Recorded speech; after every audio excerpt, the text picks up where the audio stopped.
हम लोग यहाँ आए थे गार्डन में और हमसे ज्यादा एनर्जेटिक बच्चे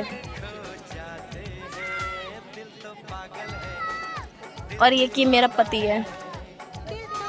वैभव आ जो છોકરાઓ કેટલા એનર્જેટિક છે અને કમે आ जाओ और हम दो पति पत्नी इतने आलसी हैं जितने कुछ नहीं होता है कुछ नहीं हो रहा है हम लोगों से शांति से बैठे हैं आके फुल रैकेट भी तो लेके आए। हाँ फुल रैकेट भी लेके आए हम पर उसको खेल नहीं रहे हैं हम फुल रैकेट क्या बोल रहे हैं इज्जत का धक्कड़ा कर रहे हैं तो क्या बोलते हैं इसको? तुम्हारे साथ रहने के लिए फुल बैडमिंटन। बैडमिंटन बैडमिंटन लेके आए पर खेल नहीं रहे हैं दिखाने के लिए लेके आए फुल रैकेट नहीं बोलते हैं આપણે ગુજરાતીમાં શું ફૂલ રેકેટ કહેવાય ફૂલ રેકેટ